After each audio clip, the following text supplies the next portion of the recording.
Oh, bloody blah, blah, blah. We are live. Oh, there's some people watching already. I have my hanky because, man, I got cold and flu, but bit of nasal decongestant and I'm feeling fine.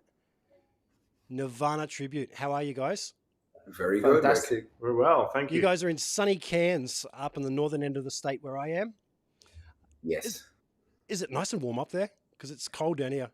it is. It's Yeah. lovely and warm. lovely. It's super warm. I'm still getting over the fact that it's winter here. Winter. Yeah. It's Not for us. This is hotter than British summer. Yeah. I love it. I can see you guys are in your shorts, so you must be enjoying it. Actually, I went to the UK, to London, probably in about '98, and there was a heat wave, and that heat wave was 23 degrees or something, and I'm just sitting there laughing, going, "Man, we have 40-degree days. What are you talking about?"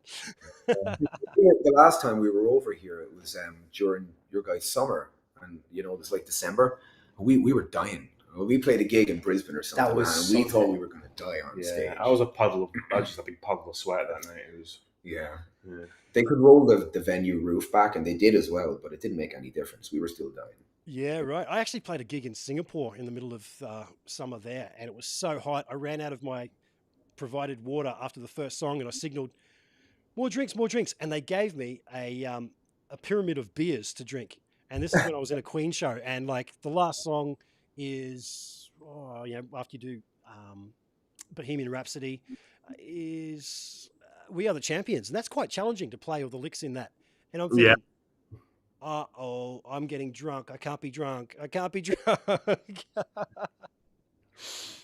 So, guys, when I do this, I don't really prepare questions. I just ask the one question. Usually, I have a one-on-one with the guitar player, and I ask what started the love affair with the electric guitar. So I'm going to direct that towards you, Jon, just to start off, and then kick things off from there. So, what started the love affair with the electric guitar for you? The Beatles. The Beatles. Yeah, man. I was like 5 years old, and my uncle, he handed me a record player with a bunch of vinyls, and it was like Rolling Stones and the Beatles, and that was it. I was hooked. As soon as I heard John Lennon's voice, I was like, I want to sing like that. I want to sound like that.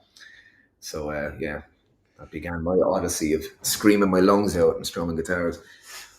But I taught myself 8 years old or something like that. So it was pretty early. Yeah, I did. Yeah, I mean, like I'm not technically proficient at all.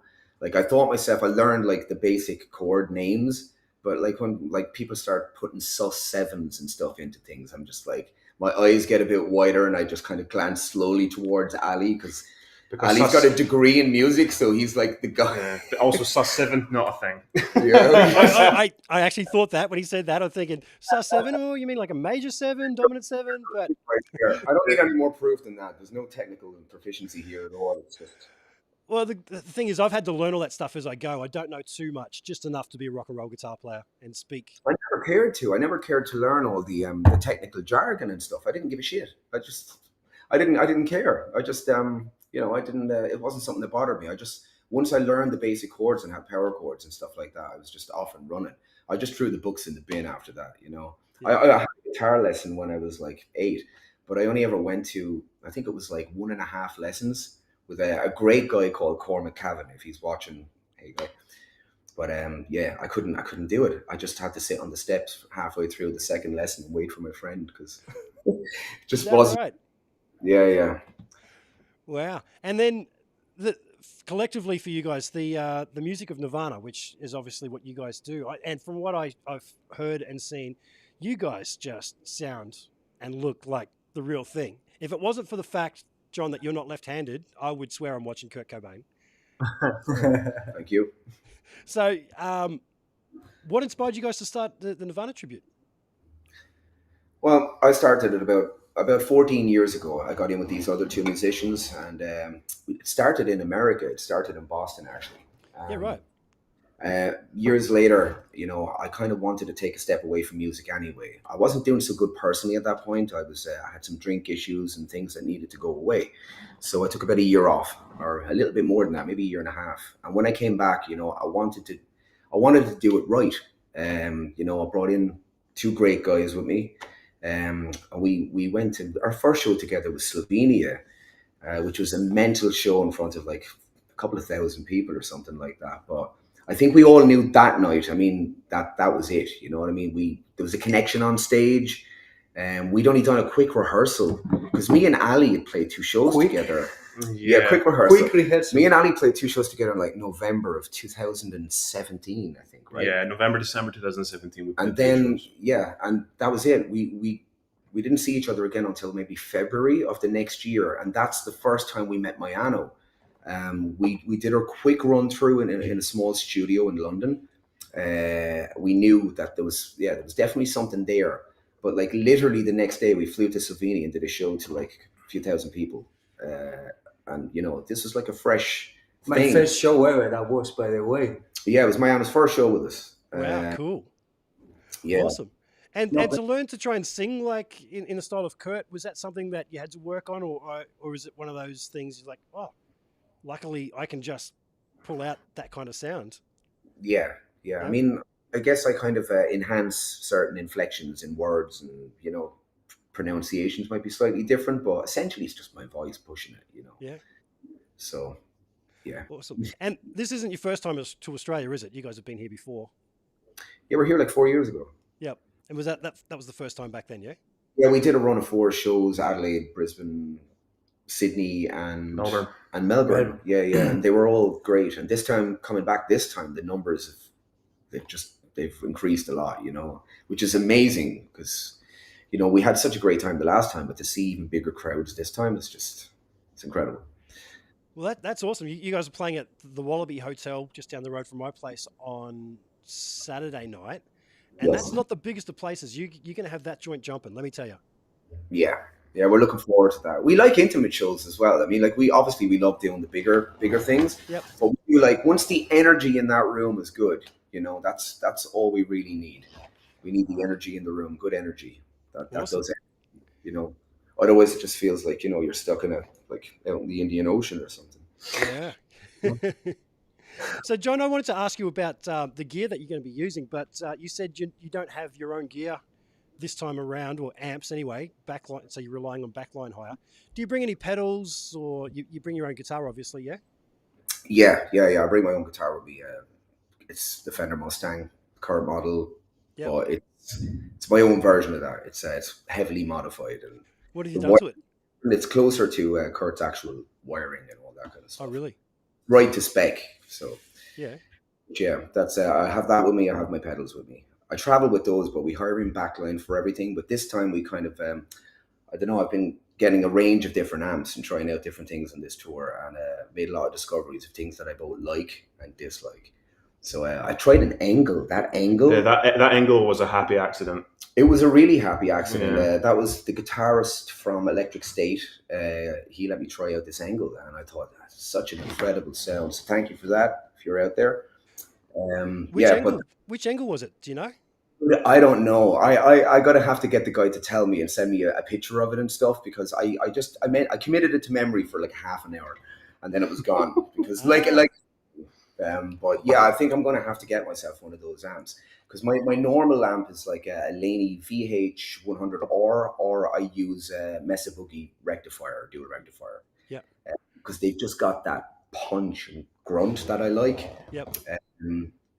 I put that through a Marshall cab, 4x12, 1960. Nice. It has the body and the balls that you want, you know. Whereas something like, I don't know, like a Marshall, it doesn't do it for me anymore. I tried a rocker verb. I wasn't a fan of that either. It doesn't have what we need for the Nirvana show. Awesome amps in their own right, but just for the Nirvana performance, you need something different. Yeah. You know. Yeah. I've got a couple of Engels right here. I'll talk to you after and see if it's the model that might suit you, if you want me to bring that along for you.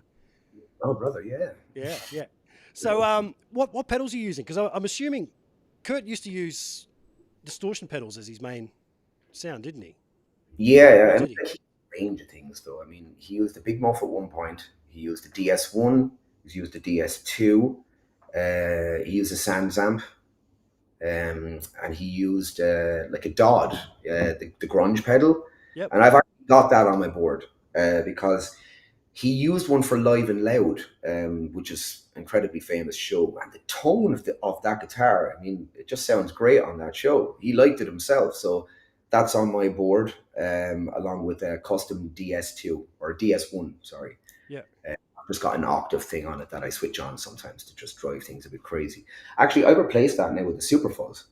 I put a Super Fuzz on there because I started using it for Fly the Barber and school and things like that every now and again. Negative Creep is another one. It's just got it sounds like a train coming. It's just incredible sound. But I'm a boss nerd. I'm not. I don't stick faithfully to Kurt's pedals. Yeah. You know? Yeah. Cool. And so when you're talking about the Marshalls and the Messrs, etc., you're using the distortion on those rather than the pedals. No. I'm using my pedals. I only use it's mostly clean, a little bit of gain. The middle is like cranked all the way up, treble around halfway and bass around 3/4 or something, or just under 3/4. So there's a lot of body in it, a lot of low end. So a little bit of gain through that just to push it along. And so then I've got the treble on the pedals maybe set slightly higher, and it gives it that kind of Nevermind sans in utero, kind of halfway between, So it's just right. It sounds just right. But again, with the right amp behind it, otherwise it's... Cool. And have you guys learnt every Nirvana song, just in case somebody calls some really obscure track? Is there we don't know that one? Or was it just we pretty much know them all? Now, chopping and changing set lists over the years, of course, yeah. But we don't have everything in our back pocket. No. Not yet, anyway. Not from memory. Certainly not. Cause there's too many songs. I mean, our set list is something like... our set list is like an hour and 40 minutes already, and we can't play everything. It's already large, and I think for this tour, because we're playing so many shows, we actually maybe cut it down just a slither. Yeah, just for our own fatigue's sake. Yeah, because it's been hard. We've flown. We've had to take 2 flights for some shows.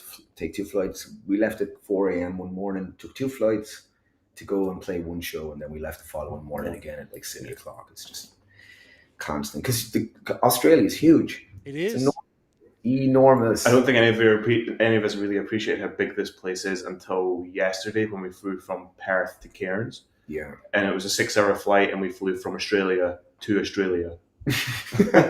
And there's a whole lot of nothing underneath you, huh? If you look out that window, if it's daytime. There's a whole lot of red. You guys live around the outside, Yep, around absolutely. Yeah. Yeah, and that's really weird because I can't imagine living inland. When I see people, they show me where they live in the States or in Europe, I'm thinking to myself, but you're not near the sea. That's just weird. Yeah. Well, my uncle's he lives by the sea, don't you? Yeah, he lives in Spain. Lucky to live by the sea. Yeah. Hot, nice sun, beaches. He's always tanned. Yeah. He always makes us look like milk bottle white. But we are milk bottle white. Yeah, because we're Celts though. He's Scottish and I'm Irish. We've got an interesting nationalities combination between the 3 of us. Oh yeah. Yeah. 3 nations, 1 tribute. We've got some people in the chat room saying that they're looking forward to seeing you guys this Saturday at the Wallaby. Has there been any standout shows so far on the tour in Australia for you? There's been a couple. Yeah. The first show in Melbourne was great. And I think all 3 of us were simply just excited to be back. So I think the energy in the room that night was really, really great. Yeah. And personally, I really enjoyed Canberra. Yeah, that was great. That was a really fun show. The guys who supported us that day, Astro Death, they were great guys. We made quick friends with those guys. Yeah, Astro Death guys are great. We want to give a shout out to those guys. Yeah. Oh, yeah. I'm wearing their t-shirt as well. So. Oh, cool. Shout out to Tim and Yoshi. We made quick friends with those guys. So. Yeah. So I really enjoyed the Canberra gig. What about you guys? Yeah, I enjoyed that as well. Where's the one that we had the kid on stage and I got that was Adelaide. Yeah. So in Adelaide, there was a kid in the front row the whole time, and his parents kept trying to get me to bring him on stage to play the guitar, but then he couldn't play the guitar apparently. So I know. But he got the smash one at the end of the show. Yeah, so he did really well. Awesome. That was one of my favorite moments. That was great. It was funny when you gave him the guitar and he went, I can't remember what his name was. Johnny, I want you to smash the guitar. And the way he looked at you was, You want Smash me to? it. You want me to smash it?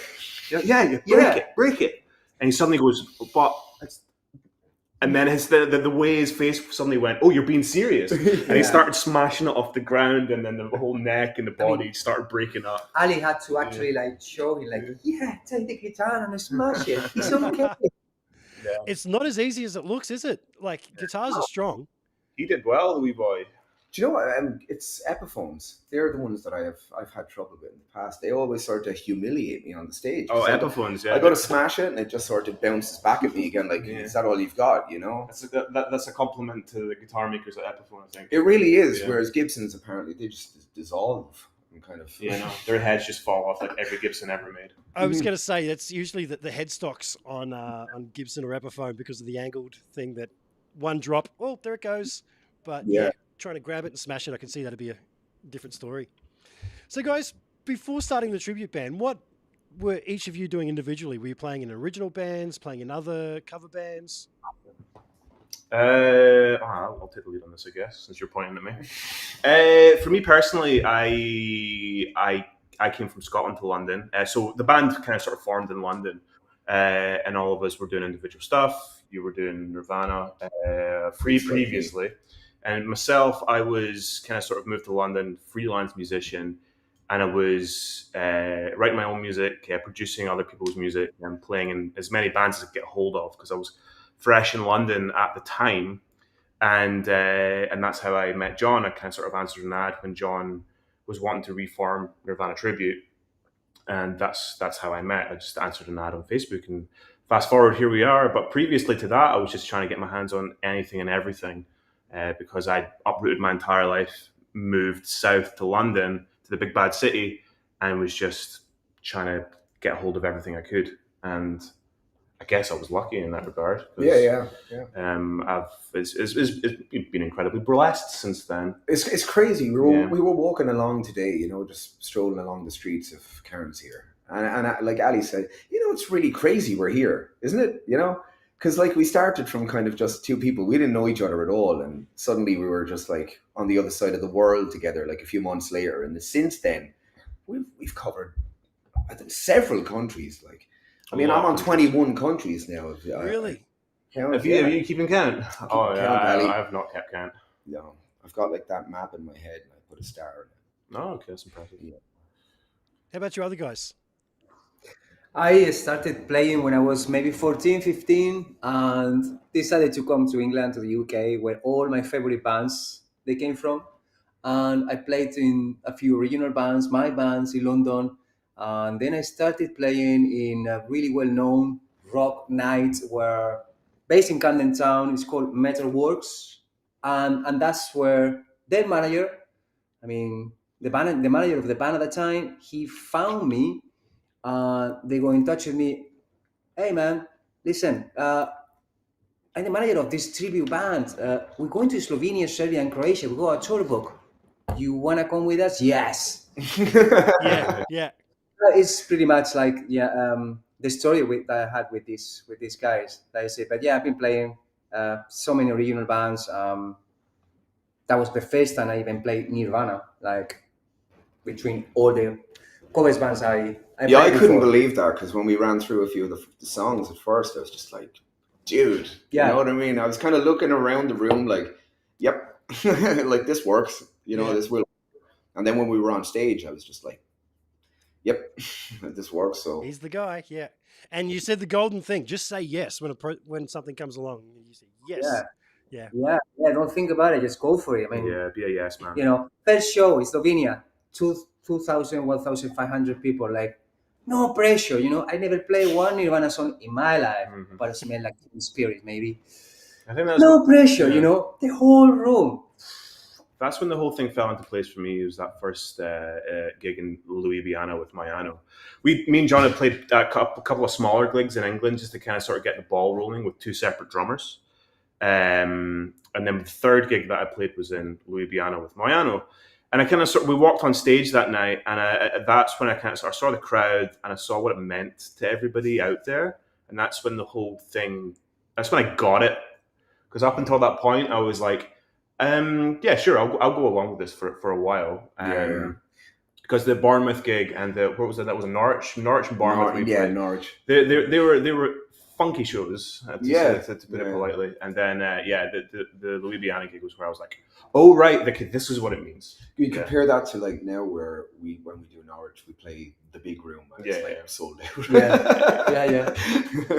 Yeah. And what about you, John? What were you doing before this, mate? I did an original band as well, Freaks Like Me, and we released a record through Sony and stuff. And just before that, I was trying my hand at everything. I did some solo project stuff and released material in Ireland and that. Tried to get it into England, but it's just impossible. But yeah, I've always been trying to do something, you know. As I said, I've been doing this for 14 years anyway. Yeah. But, just this incarnation is, you know, the one. But I used to be under the name Nirvana with an E before. Oh, stuff like that. Yep. So we had a good reputation, like that version of the band or whatever. But I think since then we've come on leaps and bounds. You know, that's not to put the other guys down, the old members, like by no means. But it's just, I don't know. I guess since my life changed a little bit as well personally, and then just having two trustworthy people next to me then that I knew kind of like would have my back and stuff. It just everything kind of fell into place a lot more than it had before. You know, so yeah. And you said you played in original bands and was with Sony and everything. Are you finding that you're doing a lot more traveling and seeing of the world, doing the Nirvana Tribute? Yeah. Oh yeah, because it's so hard nowadays to kind of get your name out there. Everybody can go online. You can release your music. You can do it, but to actually gain any traction is hard because everything is so saturated nowadays with everybody's just putting out everything. You know, it's just it's really hard to gain. I don't understand a lot of social media stuff as well. I have these guys constantly coaching me on stuff because like, I'm like an old man. You know what I mean? It's just like, you know, I was born in the 1980s and stuff like that. And just some of this stuff I just don't get it at all. Ali's the guy for this. We're gonna do a Nirvana TikTok, a Nirvana Tribute TikTok. Yeah. And I was going to avoid this thing at all costs because introducing more social media for me is just what he's going to set it up. I think he's going to do it for us. Yeah. Sounds like fun. We actually had a joke. We actually mentioned literally today. It was just like we were born in the wrong era. Mm-hmm. Yeah. Could you imagine how fun it would have been to be doing all this like in the 90s? Yeah. That's the thing. It would have been much different experience. Not that opportunities aren't like wonderful like right now. Like we have had our fair share of wonderful opportunities. Yeah. But do you think when Nirvana were actually around that you guys would get as many people to your shows when they could have seen the real Nirvana? I think that's probably part of the reason why you get such a big crowd is you can't see them anymore. I've seen tributes, and again, right, not saying anything about these bands. There's tributes to bands that still exist, and I've seen. What gets me is like a band releases one album and then you see a tribute band for that. And I'm like, yeah, but you can just go see the band, you know? So when it's something like Pink Floyd, like Think Floyd or whatever that is, or Australian Pink Floyd, or the Fab Four from, you know, the Beatles tribute, they're amazing. There's the Doors Alive, like you can't see the original band. Yeah. So there's, you know, that's the thing about it. You know, I think that's why it translates a little bit better. Why people, you know, why we have a bit of success with it. And I think most people come away from our shows. The biggest compliment we get is when people come into the show, maybe perhaps a little skeptical. Maybe tribute bands aren't their thing, and they come away thinking, "Wow, I wasn't sure what to expect, but that was as close as you could ever get to the real thing." Because you can't see the real thing. Yeah, that's the biggest compliment we can get, I think. I always feel that. That's the biggest compliment for me. Yeah. And it was my experience playing in the Queen Tribute show that people would talk to me as if I was Brian May. When I put on the wig, we were talking about Buckethead back there earlier. I used to wear that wig. That's my Brian May wig. And funny enough, when I'm clean shaven and I put that on, I look like Brian May. Same height and everything. And people would start talking to me as if I was Brian May. John, do you get that a lot? Yeah, I do. I'm always the first person to shake hands or fist bump and say, hey, I'm John, you know, but I do meet occasional people that will just, even you tell them your name, they'll still call you Kurt. And when you're leaving, and you're like, bye, Kurt, thanks so much, and it's like, it's weird, that's a bit strange. But I understand that. If it's kids, it's different, Yeah. Are you guys aware of anybody from Nirvana, or the two remaining members, three, I guess, if you include Pat, ever having seen you guys either on video or? Remaining members in that, because there's Chad Channing is still alive, and Aaron Burkhart's still there, and those guys have been really supportive of us. So, really? Yeah, actually, shout out to both Chad and Aaron if they're out there. Hi, guys. Well, that's awesome. You obviously know your Nirvana history. I guess that happens, doesn't it? When you take on the role of something like that, you've really got to research it and live it a little. Yeah, I've had contact with like a few people that were associated with the band and stuff like that, and it's always like different bands, members of different bands and stuff like that toured with Nirvana and stuff, and they've always been supportive and stuff. We've always gotten kind of a positive feedback from those people as well, which means a lot to me, because it is strange sometimes. It is strange to be somebody else, to portray somebody else. So I try to distance myself from that a lot sometimes. Like, the way I'm dressed now is not the way I dress every day. I wear suits every day, so you pass me on the street. If I walk out on stage and I pick up something an hour after or a half an hour after we've gotten off stage and the crowd is still there, they don't pay me any attention anymore. Because they see me get the same thing. When I was touring with the Queen show, I was the only single guy in the band, and the guys started saying to me, "Man, you never pick up. We're starting to think you're gay."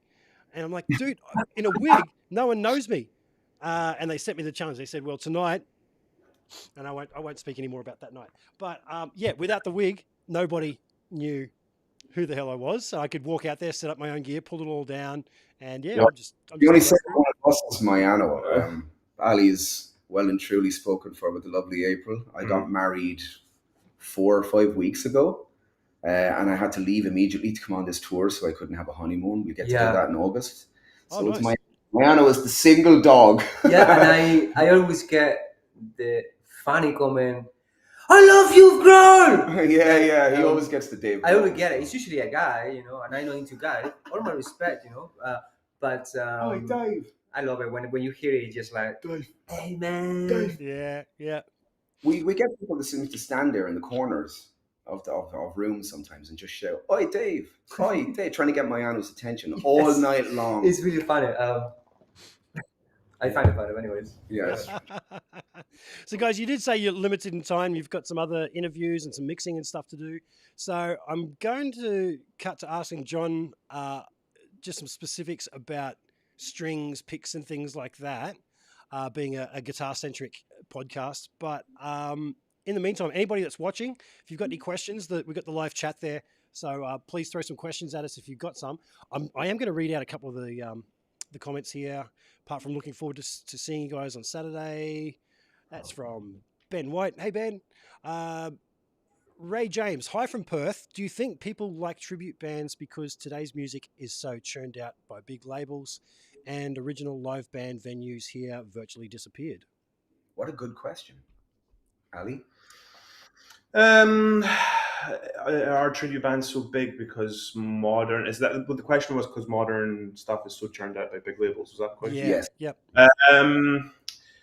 I think I don't disagree. I think people love nostalgia, and there's a lot of massive, huge juggernaut bands like Nirvana or Pink Floyd or Zeppelin, or the Beatles that you can't see anymore, like the absolute golden age of music. And the industry's changed a lot since back then. In the last 20 years, everything's changed since the birth of the internet. So things have changed, but it's not to say that I don't think there isn't great music out there, because there 100% is. There is. Yeah, of course we're wearing t-shirts of great bands. Yeah, the famous people. Yeah, and exposure for them is difficult, which is why we like to wear their t-shirts. I think tribute bands are big, like your Queens, your Zepps, your Beatles, your Nirvanas, because people love nostalgia. And that's why Disney keep remaking the same movies over and over again as well, because they will always put bums in seats. Yeah, that's the truth. Yeah, I don't think we can add anything to that. No. What do you think? I think I think it's the same. Yeah, it's You know, I nostalgia, think the right? same. People will People come. miss listening to those Well, bands, going yeah, to those man. concerts. And the great thing about Nirvana, continuing from that, is that the band will be forever young, simply just because of the circumstances surrounding Kurt, and because Nirvana, Nevermind, sorry, sounds like it was recorded yesterday, but our crowds usually consist of like the people who were 18 in 1992. Yeah. Come to our shows now, reliving the heydays of the early 90s. But then the great thing about it is we have a whole bunch of like young 14 to 20 year olds in the audience as well, packing it out as well, Yeah. thinking, oh my goodness, we love Nirvana. Wow. Because that band is just forever young, and it will be forever young. They'll just be around forever. It's super exciting to see those kids coming Yeah, to and the it's shows. really, it is really hard. That always amazes me. It's like we took a break for, obviously everybody did in the world for COVID, right? Yeah. So we took that break, forced break. And when we came back, it was weird because like the first few shows I remember doing, I was like seeing these kids, like really small kids in like Nirvana t-shirts. I was like, holy crap, it's the next generation. They're here now, like, you know. Yeah. So Wow. you see, like, one of the shows I met a grandfather, the father, the son, you know, the grandfather, father, son, the three of them there. It's amazing. I love stuff like that. Yeah. You know. Awesome. And what's some of you guys' favorite songs to play live of Nirvana? Oh, there's a couple. Oof, Yeah. There's a couple. that's a difficult one. We added Even in His Youth, which is a B-side to Yeah. Nevermind, into the set for this tour. We'd never played it before. I've been really enjoying playing that. I also personally love playing Lithium, just because that's no matter how well the night is going at that point, whether it's a great gig or a slightly iffy gig, Lithium is always just the room always Fantastic. bounces. The vibe of the room just goes out. Yeah, we've you know. played a few shows where we've hit that and the place just became Yeah. unglued. It's just You like, see them grabbing each other, jumping around, and smiling, having a great time. Yeah. You know, oh, your smile when you're playing it just goes like that. Yeah. we've started doing something different lately, kind of, you know, just when we go do the encore, because we normally come back and maybe give them a few extra. So I shouldn't say that, spoil the end of the show. But sometimes my Anna will go out and he'll sit down and Spoiler alert. He'll do some bits that are Some bits and bobs. very impressive, let's say. Make a tortilla on stage. Make a tortilla. Totally. Would anybody like some paella? I'm gonna fry some on stage. I cook sometimes. Yeah, I cook sometimes. Food, no. Yeah. But on a stage, sometimes, yeah. He cooks something different. Yeah. Cool. Lately, we've been throwing in. We've been doing this, but we in between every now and again, not every show. No. We do something special with Where Did You Sleep Last Night? So, and that was normally something we'd only ever do in the complete unplugged show, but now we've we do it justice, I think, with a big ending thing as well. It's I've been enjoying that one. Nice. Yeah. And what's the hardest Nirvana song for you guys to play live? Is there one where you go, oh, here comes that bit. Oh, we're going to get this right? Is there one of those?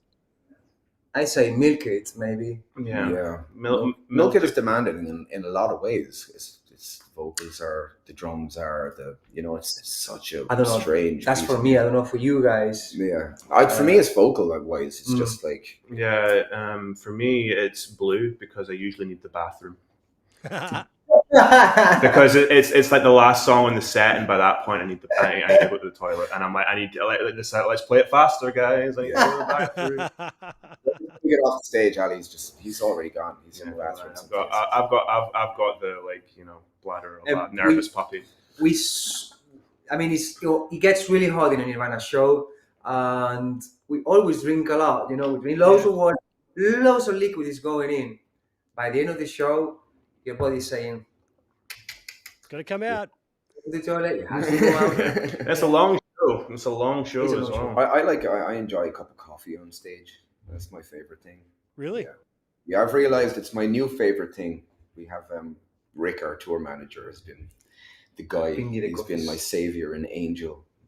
My Chon from the gods, delivered by Rick. He's a choncho. How many of you guys on tour? Like you got your tour manager out here with you. How many do you take on the road? There's 4 or 5. Yeah. We've got Rick with us, or we have Danny with us. So all the time. So shout out to Danny. Hello, darling. Hi, Daddy. And how many more remaining shows you got in Australia? I have to have the list beside me, Rick, I because want to say it's 5 or 6. my memory is old. 7, I think.